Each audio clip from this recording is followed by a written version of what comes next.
السلام علیکم، میں ہوں تہمین عاشق۔ 1 فروری کو رات کے 9 بجے ایک دوست اپنے دوسرے دوست کو ڈھونڈتا ہوا اس کے پیچھے سنوکر کلب پہنچ جاتا ہے۔ اب جناب دوسرا دوست وہاں پر سنوکر کھیل رہا ہے اور یہ اندر داخل ہوتا ہے، اس کو دیکھتا ہے،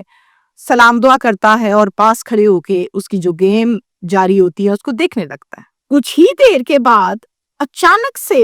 ہوتا کچھ اس طرح سے ہے کہ وہ دوست جو گیم کھیل رہا ہے، سنوکر والی جو بالز ہیں، جو گیند ہے، اس کو اٹھاتا ہے، زور سے اس کے سر میں دے مارتا ہے۔ اتنی زور سے مارتا ہے کہ یہ فوراً سے چکرا کے وہیں پر گر جاتا ہے اور یہ ڈر کے بھاگ جاتا ہے، یہ تو نیچے گر گیا۔ اب وہاں پر جو لوگ ہوتے ہیں وہ فوراً سے اس کو پانی کے چھینٹے چھینٹے پھینکتے ہیں، اٹھانے کی کوشش کرتے ہیں، لیکن وہ اٹھتا نہیں ہے اور پھر اس کو وہاں سے ہسپتال لے جاتے ہیں۔ آپ کو میں یہاں پر یہ بتاؤں کہ ہسپتال میں 6 دن تک زندگی اور موت کی اس نے جنگ لڑی اور پھر 7ویں دن ہاسپٹل میں ہی اس کی ہو گئی، یہ فوت ہو گیا۔ اب جب تک یہ زندہ تھا، ہاسپٹل میں علاج ہو رہا تھا، تو اس کی فیملی نے، پیرنٹس نے کسی قسم کی کوئی FIR کمپلین نہیں کی۔ اب جب یہ زندہ ہی نہ رہا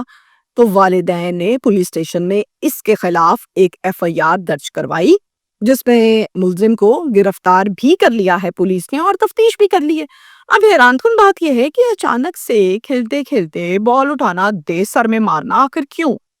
کیا کوئی پرانا گرج تھا؟ کیا کوئی ایسی بات آپس میں آرام سے چل رہی تھی جو اس لحاظ تک بات ہو گئی؟ معاملہ کیا تھا اور یہ وقوع کہاں ہوا؟ یہ وقوع چنیوٹ میں پیش آیا ہے اور محلے کا نام ہے علی گلی، مقصود آباد۔ محمد اجاز فیملی کے سربراہ ہیں اور ان کے ٹوٹل 6 بچے ہیں، جن میں سے 4 بیٹیاں ہیں اور 2 بیٹے ہیں۔ دونوں بیٹے بڑے ہیں اور بیٹیاں ان سے چھوٹی ہیں۔ جو سب سے بڑا بیٹا ہے اس کا نام ہے محمد وقار، جو کہ 23 سال کا ہے۔ اب وقار وہ فرنیچر کا کام کرتا ہے، وقار کام کرتا ہے اور والد صاحب کام کرتے ہیں، دونوں کی کمائی سے گھر چلتا ہے، یعنی ہم یہ کہیں گے کہ میڈیوکر فیملی ہے، ایک مڈل کلاس فیملی ہے۔ اب جناب جو دوست ہے اس کا نام ہے اسامہ۔ اسامہ اسی محلے میں رہتا ہے اور بڑا پرانا اس کا دوست ہے۔ 1 مہینہ پہلے کی بات ہے، جب جنوری کا مہینہ تھا، اس ٹائم اسامہ نے وقار سے 5,000 روپے مانگے اور یہ کہا کہ یار مجھے بڑی اشد ضرورت ہے، مجھے پیسے ادھار دے دو۔ وقار نے کہا خیر تو ہے، کہتا ہاں خیر ہے لیکن مجبور ہو کے کہہ رہا ہوں، مجھے پیسے ادھار چاہیے۔ وقار کہتا ہے اچھا یار میں دیتا ہوں تجھے، اور پھر وقار دے دیتا ہے۔ اسامہ کہتا ہے 1 ہفتے کے اندر اندر واپس کر دوں گا۔ وقار کہتا ہے ٹھیک ہو گیا۔ اب جناب اسامہ وہ پیسے لیتا ہے، والٹ میں ڈالتا ہے، چلا جاتا ہے۔ 1 ہفتہ گزرنے کے بعد وقار کہتا ہے یار اسامہ پیسے تو دے دے یار، تو نے 1 ہفتے کا کہا تھا، ہفتہ تو ہو گیا۔ آگے سے اسامہ کہتا ہے کہ یار بالکل میں نے کہا تھا، اصل میں 1 ہفتے تک میرے پیسے آنے تھے کہیں سے جن کو میں نے دیے ہوئے تھے، تو وہ کہہ رہے ہیں کہ 3-4 دن صبر کر لو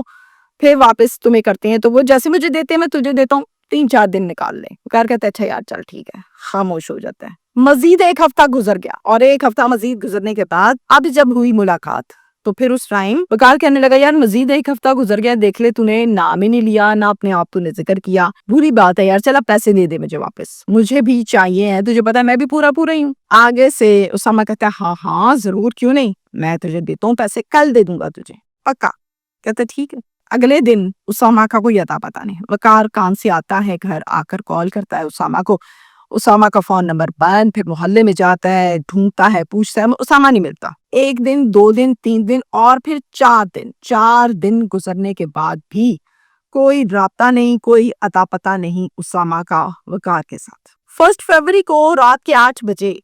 وقار کام سے گھر آ کر کھانا چھانا کھاتا ہے اور پھر سے اسامہ کو ڈھونڈتا ہے۔ اب ایک ایسا دوست ہے جو وقار کا بھی ہے اور اسامہ کا بھی ہے، جسے کہتے ہیں میوچل فرینڈ۔ اب یہ جو میوچل فرینڈ ہے نا، اس سے پوچھتا ہے وقار سے آ کے کوئی اسامہ کا اتا پتا ہے یار، مل ہی نہیں رہا، میں بڑی کوشش کر رہا ہوں،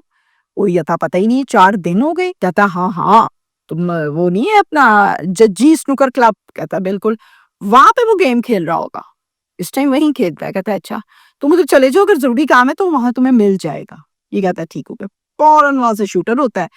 سیدھا وقار کلب چلا جاتا ہے۔ سنوکر کلب میں باہر سے جب اس کی نظر پڑتی ہے تو واقعی نظر آتا ہے اسامہ موجود ہے اور گیم کھیل رہا ہے۔ قریب جاتا ہے اسامہ کے اور جا کر کہتا ہے اسامہ کیا حال ہے یار ٹھیک ہے یار تو غائب ہی ہو گیا کدھر رہ گیا تو عطا پتہ ہی کوئی نہیں تیرا میں تو ڈھونڈتا بھی رہا ہوں پریشان ہو گیا تھا کہ اللہ خیر ہی کرے بالکل ہی غائب ہو گیا ایسا تو کبھی نہیں کیا تو نے یہ کہنا ہے وقار کا اسامہ کے چہرے پر غصے کے تاثرات ہے کیوں اسامہ نے جتنی بھی گیمز لگائیں ساری کی ساری ہار گیا اب گیم ہارنے کی وجہ سے نا اس کو غصہ بھی آیا ہوا ہے وہ اسی چکر میں یہ بھی ہار رہا ہوں یہ بھی ہار رہا ہوں تو وہ اتنی پوزیٹیو بات کا جواب ہی کوئی نہیں دیتا وقار کو پھر اس کے بعد اسامہ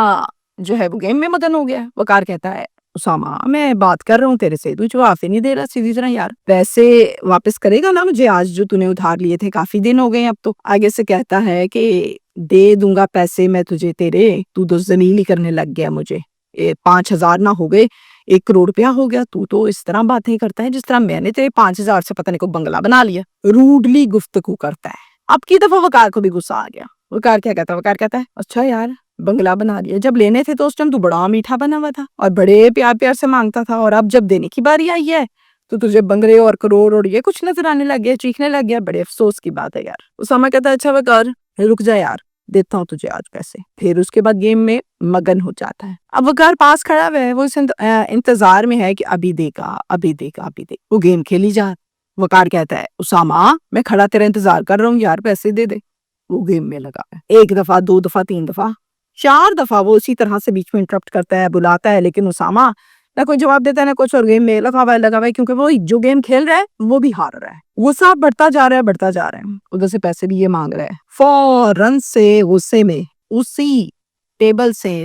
سنوکر والی گیند بال اٹھاتا ہے زور سے دے مارتا ہے وقار کے سر میں اتنی زور سے مارتا ہے چونکہ بال جو ہوتی ہے وہ بڑی ہارڈ ہوتی ہے زور سے لگتی ہے تو وہ ایک دم سے اس کو چکر آتے ہیں زمین پر گر جاتا ہے جیسے ہی وقار نیچے گر جاتا ہے اسامہ دیکھتا ہے یہ کیا ہو گیا فوراً وہاں سے بھاگ جاتا ہے اب جب یہ یہاں سے بھاگ جاتا ہے تو کلب میں اور بھی تو لوگ موجود ہیں لڑکے جو سنوکر وغیرہ کھیلتے ہیں وہ فوراً سے اس کے قریب جاتے ہیں منہ پر پانی کے چھینٹے مارتے ہیں پانی پلاتے ہیں پر وہ بیچارہ نہ پانی پیتا ہے نہ آنکھیں کھولتا ہے فوراً سے اس کو اپنی مدد آپ کے تحت اٹھاتے ہیں ہاسپٹل لے جاتے ہیں اور جا کر وہاں پر ڈاکٹر کو ایمرجنسی میں چیک کراتے ہیں ڈاکٹر فوراً سے اس کو داخل کرتے ہیں ٹریٹمنٹ کرنے لگ جاتے ہیں تاکہ اس کو ہوش آئے کون کیا کس طرح اور ساتھ میں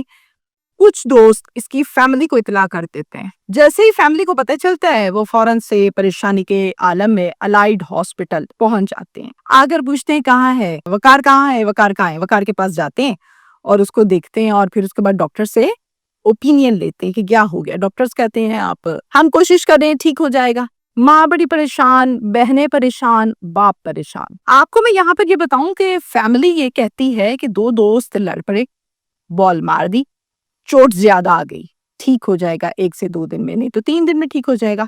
کسی قسم کی کوئی قانونی کاروائی فیملی نہیں کرواتی امپورٹنٹ بات یہ ہے آپ کو یہاں پر یہ یاد رہے کہ یہ وقوع پیش آیا تھا 1 فروری کو اور 8 فروری کو اس کی موت ہو گئی ہسپتال میں ہی یعنی الائیڈ ہاسپٹل میں جیسے ہی پیرنٹس کو بتایا ڈاکٹرز نے کہ ہی از نو مور تو وہ بہت زور زور سے رونے لگے پریشان ہوئے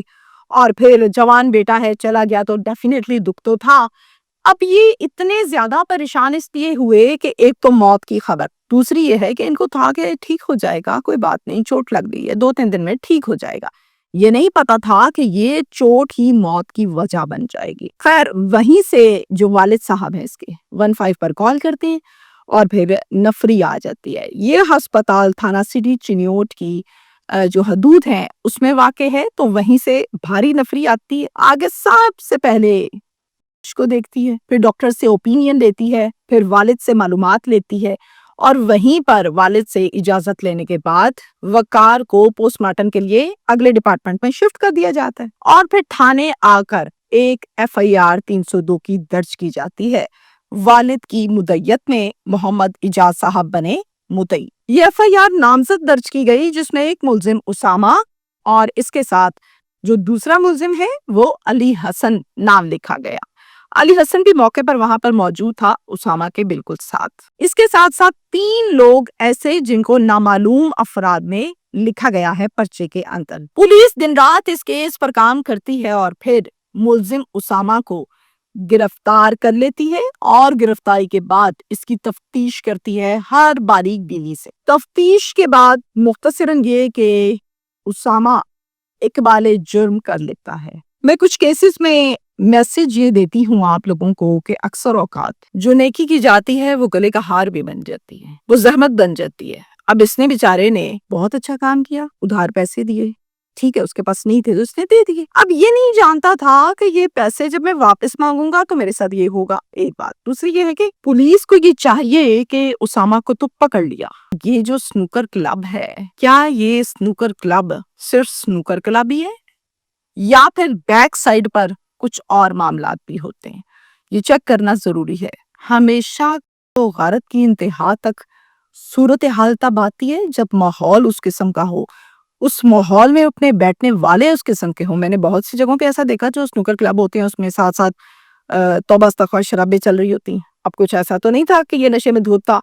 کچھ ایسا تو نہیں تھا کہ پہلے سے پلان بنا کے بیٹھا تھا، کچھ ایسا تو نہیں تھا کہ اس کے ذہن میں یہی چل رہا تھا، جو یہ اتنے دنوں سے فون بھی نہیں سن رہا تھا، پتہ نہیں کوئی نہیں تھا۔